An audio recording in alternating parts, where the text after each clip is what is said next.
Welcome to your UFC 292 recap show with your host Randy Silver on the Silver Lining. We recap all the big UFC events. This one was massive. Sterling O'Malley bantamweight title, Zhang Lemos World Strawweight Championship. Who won? Who lost? Knockouts, decisions, the whole card. We have the whole recap for you. Let's dive into it. Here's the card so you can have a friendly reminder. We're going to go through pretty much everything. We have everything lined up. Also on this card, if you look at, if you look at the prelims, Halba, Hubbard, Katona, Gibson was the Ultimate Fighter finale. We have that. Hopefully Chandler McGregor coming soon. They're teasing it. Here they are. We'll talk about this towards the end of the fight. The main review, Sterling O'Malley. O'Malley, first time title challenger. Sterling, best bantamweight ever. Most title defenses. Who won that? We got Weili Lemos. Weili, two-time champion. Lemos, first-time contending. Neil Magny, Ian Gary. Magny's a UFC veteran. Ian Gary, the future, up and coming. A lot of heat in this fight. Damon Blackshear versus Mario Batista. Batista was supposed to fight Cody Garbrandt. He got hurt. Blackshear steps in after fighting 7 days ago. Marlon Vera, if he's supposed to win this, if he wins this, he would face Sugar Sean in December. That's what Sugar said if Sugar wins, because he's the only person ever beat Sugar in the UFC, ever actually, playing Munoz. And then your main fight on the prelim, Weidman coming back after 2 years versus Brad Tavares. So those are your main fights. Now we're going to dive in and show you the highlights. So first we had Sterling versus O'Malley.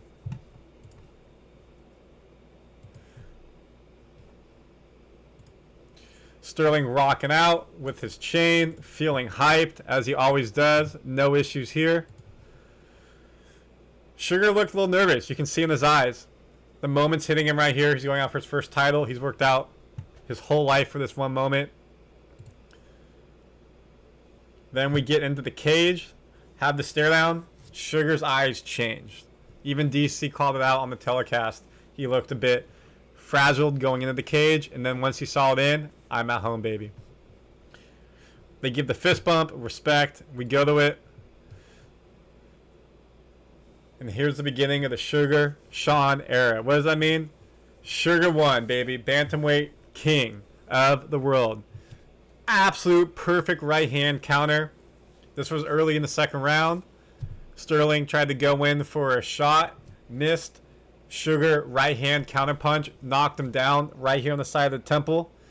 Ground and pound. Referee called it TKO. So your bantamweight champion and new first time ever winner, Sugar Sean O'Malley. Crowd favorite, biggest pop all weekend, all week. Fans love him in Boston. Fans love him around the world. He's got the whole young audience. He's about to be a superstar.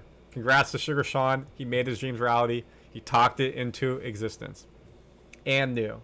So who does he want now? Called out Chito Vera. Again, he has only one loss in his career. It's to Chito. He wants to fight Chito in December. Chito, did he win this fight? We'll have to find out. But you can assume he won based off of this. In your strawweight division, Zhang Weili versus Amanda Lemos. Zhang Li champion. Lemos is a power puncher, supposed to be a big threat. Here's the walkout. You have Lemos coming out right here, looking confident. And Weili, eyes of fury, walk of fury. This looks like a woman on a mission to keep her belt. Early in the fight, she was put into a headlock. She was actually able to stay alive from this, which is extremely impressive. They went to the championship rounds. Weili dropped her with a massive right hand right here you're about to see. Just massive. Lemos was able to survive. Weili dominated the fight. At one point, the strikes was like 200 to 10. I think it ended up like 280 to 18 strikes total. Ground time was like 18 minutes to 0. Weili absolutely put on a championship level performance. 5-round decision. It was not even close. Deserves to be champion and still.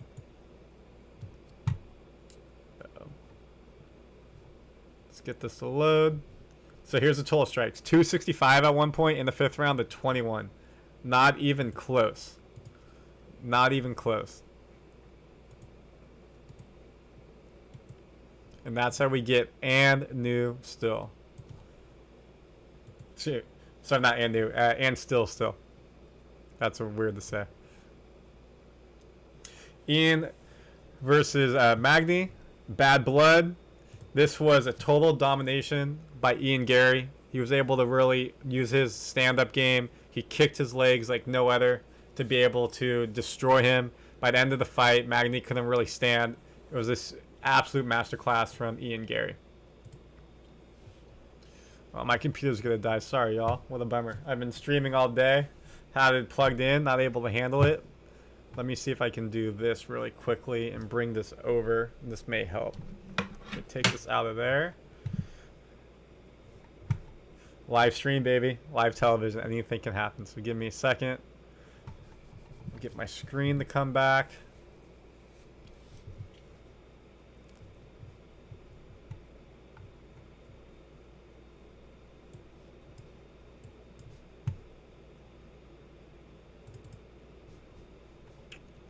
Okay. Max Casper.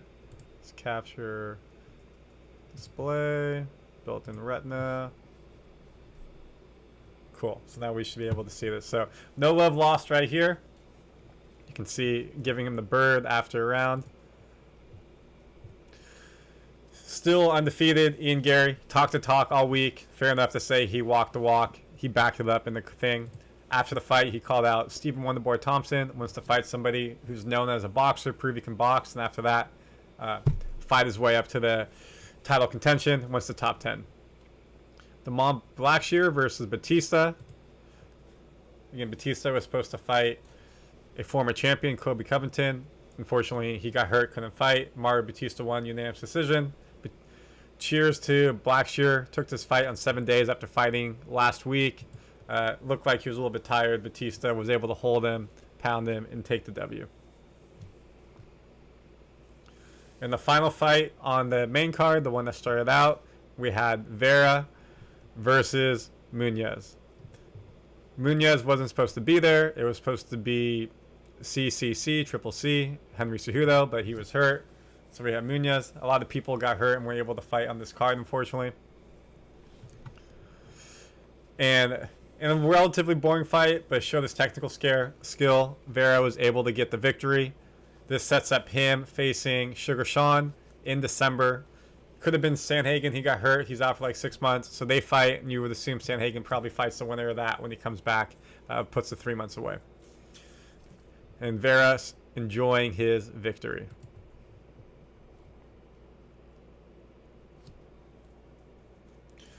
Your main event on the prelims, Weidman makes his return against UFC veteran Brad Tavares. This was very respectful the whole time, all week. They really showed class. Walking back out, the All-American. You can see what it means on his face after 2 years out with the leg break. Being able to come back into the UFC and fight. Wasn't the most happy to be in the prelims, but hey, he's a fighter. He's a competitor. He just wants to be out there, show his kids, show the fans, you can overcome anything, and he was able to do that. This was a brutal fight, just like in the fight we talked about with Magny and Gary. Tavares really used the leg kicks on Weidman, just destroyed his leg. That wasn't the bad leg that he got hurt on, so then he had to use his bad leg. Weidman had his opportunities in the fight, was able to punch, but this wasn't a real close fight. Unfortunately, on the judges' scorecard, Tavares won by decision. It wasn't close on the scorecards, unfortunately. You can see here that Weidman's a little bit disappointed. After the fight, Weidman had to struggle to get out of the cage. Again, he took massive calf kicks over and over and over. And you could see during the fight, he was hard for him to stand up. Adrenaline takes you through. You know, you ever have a calf cramp and it's hard to walk after? You ever get a dead leg? His dead calf was there. But great sportsmanship here by Tavares, helping him out of the cage, get to his family. And then here after the fight, you can see he's in a wheelchair, probably going to the hospital. Honestly, they just make sure there's nothing broken in there. But very classy. Take a photo collectively together, help him up, stand up. You got to love to see it. And shout out to Tavares, was repping Hawaii, his home state, all week. And we know what happened with Maui. So Good to see, and hope everyone's recovering in Maui the best that they can. Now we move to the other parts of the prelim. Rodriguez versus Tulealun in the middleweight division. Gregory dominated. You can see here as top position, spread them out, ground and pound. Some people thought maybe elbow the back of the neck, but referee didn't say so. Was able to get the victory and get the decision. Used some really good jiu-jitsu here. He's now got the most middleweight knockouts of 2019. Man on the mission coming up. Look out Izzy. Look out middleweight contenders. He's a force to be reckoned with. Now we get to the Ultimate Fighter. First, the second one that happened, because we're going to kind of call it back down. Hollabaugh versus Austin Hub. These were two friends of Ultimate Fighter, both under Chandler. No bad blood here at all. And Hollabaugh won with a transition sprawl. Was able to get him. Right here you're going to see has him in the armbar. Hubbard tries to transition over. Nope. Gets him into a triangle choke. Locks it up. Takes away the breath. That is in deep. Very deep. And he gets a tap out. Ultimate Fighter champion. Congrats to Hollabaugh. Back in the UFC. All class between these two. Teammates to the end. Definitely going to be lifelong friends. You could tell that they really respect each other. The people that did not respect each other, as we saw in the last episode of Ultimate Fighter, Brad Katona versus the Renegade 559, Mr. Gibson. There was bad blood here. They talked their ish. This fight, you could feel the bad blood. They talked about not wanting to go to the ground. They did not. It was a brawl. Punchers kicking the whole time. Brad Katona wins by decision to go back into the UFC. He was on Team Chandler. However, he switched to McGregor during the semis because McGregor needed some more people because he only had one person, 1 out of 8. However, good for Katona. He's the first time. This is the first time ever someone's won the Ultimate Fighter twice. So, in folklore, congratulations to Katona. That was your that was your main prelims. Here are a couple photos around Katona. Shot of the night. He's with the coaches from Ireland on McGregor's team. Ultimate Fighter Season 27 winner. Now he's Ultimate Fighter Season 31 winner. And just like that, per McGregor, here's his tweet. SBG Ireland wins Ultimate Fighter. Excellent performance. Now champ Ultimate Fighter. Incredible. Team and gym and full of double champs. Of course, he's talking about himself being champ of the UFC. On your main fight on the early prelims, Andre moves to 5-0 in the UFC with the win over Gerard Marchot. This became a split decision. I thought it was actually 3-0, so this was interesting to see. He called out Nick Bosa, not Nick Bosa. What's his name? You guys know. Bo Nickel, excuse me. Bo Nickel.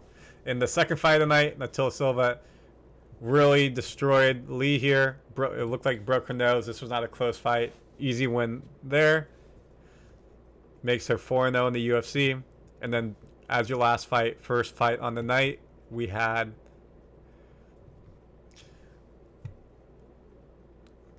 Killer Kareen with the victory on the submission. Look at this. 2 seconds left in the round. Was able to get the submission here on the guillotine choke. Just absolutely impressive. To be able to get that, we'll show it one more time for you all.